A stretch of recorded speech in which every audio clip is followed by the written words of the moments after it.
Hi friends, I'm excited to start something new with you today. We are starting an author study today, focusing on an author named Patricia Polacco.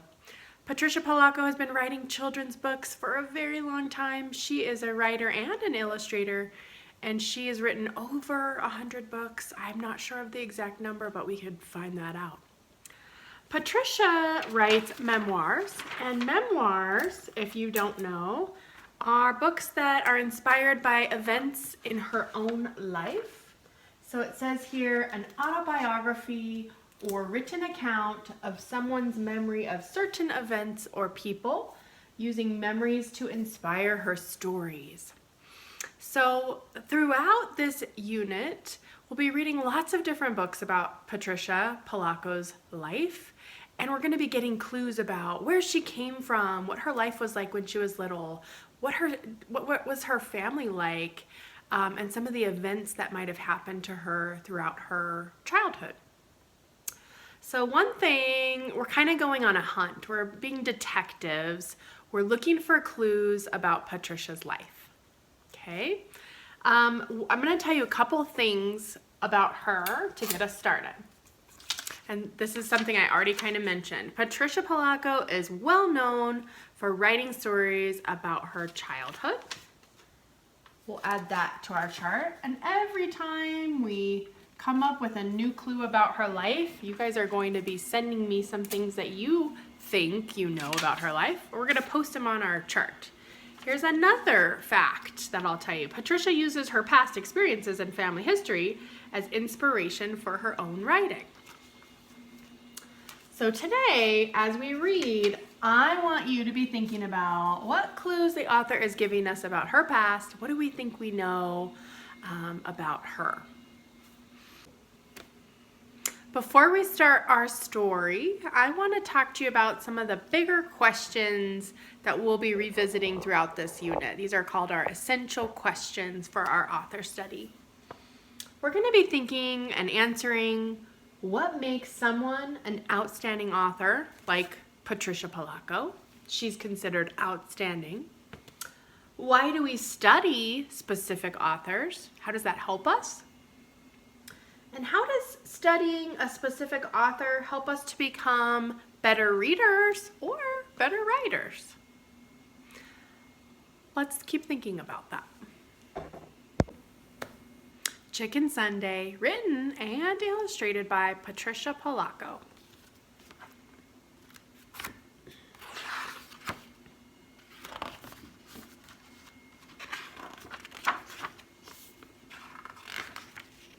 To Stuart Grinnell, Washington, with love. Stuart and Winston were my neighbors. They were my brothers by a solemn ceremony we had performed in their backyard one summer. They weren't the same religion as I was. They were Baptists. Their grandma, Eula May Walker, was my grandma now. My babushka had died 2 summers before. Sometimes my mother let me go to church on Sunday with them. How we loved to hear Miss Eula sing. She had a voice like slow thunder and sweet rain. We'd walk to church and back. She'd take my hand as we crossed College Avenue. Even though we've been churching up like decent folks ought to, she'd say, I don't want you to step in front of one of those too fast cars. You'll be flat as a hen's tongue. She squeezed my hand. When we passed Mr. Kodinsky's hat shop, Miss Eula would always stop and look in the window at the wonderful hats. Then she'd sigh, and we'd walk on. We called those Sundays Chicken Sundays because Miss Eula almost always fried chicken for dinner. There'd be collard greens with bacon, a big pot of Hoppin' John, corn on the cob, and fried spoon bread. One Sunday at the table, we watched her paper fan flutter back and forth, pulling moist chicken fried air along with it. She took a deep breath. Her skin glowed as she smiled. Then she told us something we already knew. That Easter bonnet in Mr. Kodinsky's window is the most beautiful I ever did see, she said thoughtfully. The 3 of us exchanged looks. We wanted to get her that hat more than anything in the world.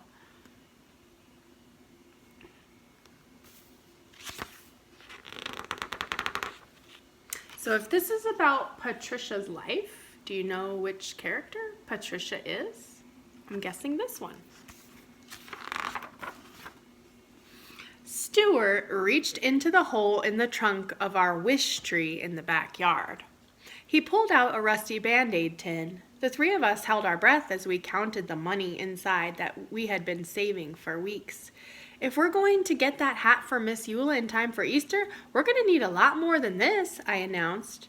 Maybe we should ask Mr. Kadinsky if we could sweep up his shop or something to earn the rest of the money, Stuart said. I don't know, Winnie said fearfully. He's such a strange old man. He never smiles at anyone. He always looks so mean. We all agreed that it was worth a try anyway.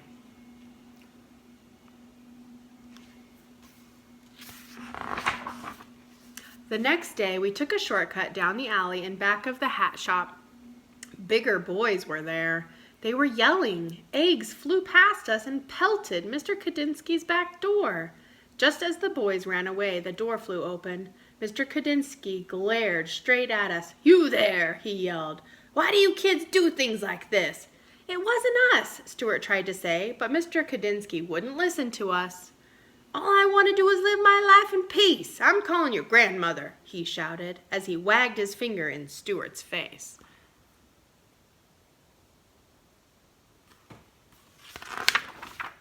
Miss Eula was waiting in her living room for us. Miss Eula, we didn't throw those eggs, I sobbed. Some big boys did, Stuart sputtered. What were you doing at the back of his shop in the first place, she asked. We knew that we couldn't tell her the truth, so we just stood there and cried. She looked at us for a long while. Baby dears, I want to believe you. Heaven knows that I brought you children up to always tell the truth. If you say you didn't do it, then I believe you. It is too bad, though, she went on to say. That poor man has suffered so much in his life. He deserves more than eggs thrown at him. You know, he thinks you threw the eggs. You'll have to show him that you are good people. You'll have to change his mind somehow. In my kitchen the next day, we thought and thought. How can we win him over when he thinks that we threw those eggs? Stuart asked. He doesn't even like us, Winston chirped. Eggs, I said quietly. Eggs? Stuart asked. Eggs, I screamed. I went to the kitchen drawer and took out a lump of beeswax, a candle, a small funnel with a wooden handle, and some packets of yellow, red, and black dye. Mom helped me show the boys how to decorate eggs the way my bubby had taught us, the way they do it in the old country.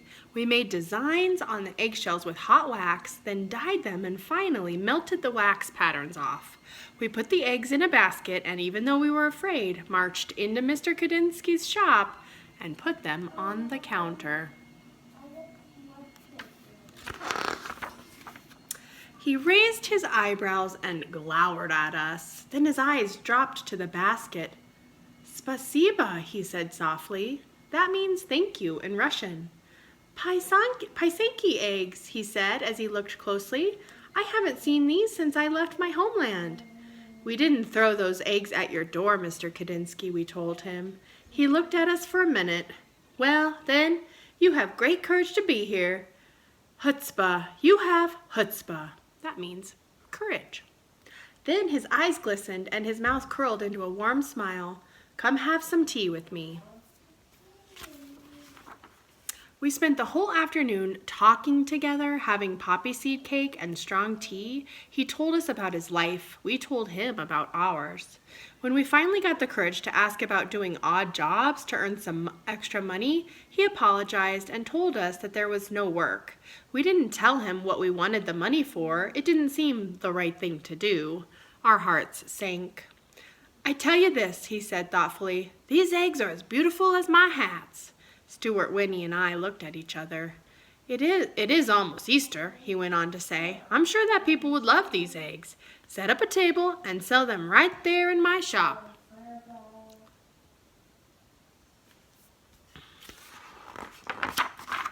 For the next few days we worked very hard. We made almost a dozen Paisanki eggs. When people came in, they picked them up and said things like, Beautiful, splendid, intricate, glorious. We sold them all in one single day. For sale, real Ukrainian eggs. That afternoon, when all the eggs were gone, we counted our money. We had more than enough for the hat. Just as we were about to tell Mr. Kadinsky that we wanted to buy the hat, he came out from the back room holding a beautiful hat box, gift-wrapped. "Keep your money, children," he said softly. "I have seen Miss Eula admire this. It is for her, isn't it? Tell her that I know you are very good children." Such good children.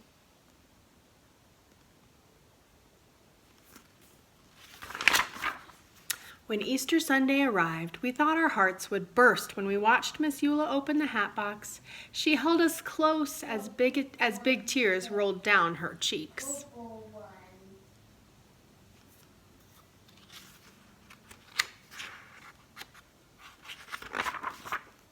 Our hearts sang along with the choir that Sunday. She looked so beautiful in her hat.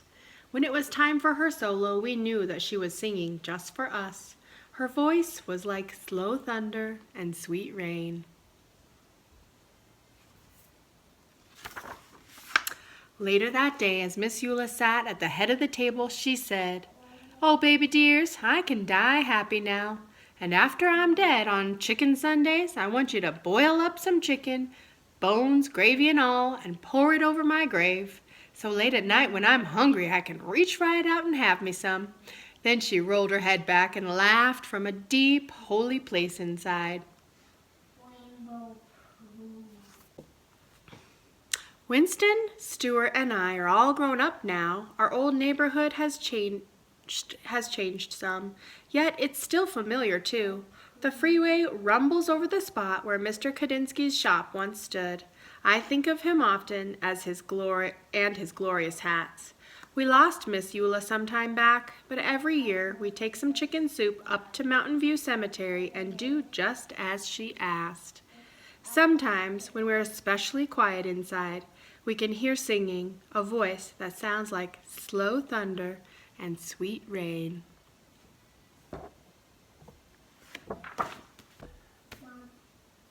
Think about this story, and did Patricia Polacco leave us any clues about her life? And I want you to be ready to share about that. Also, is there anything about Patricia Polacco's writing or this story that makes her an outstanding author? Be ready to share.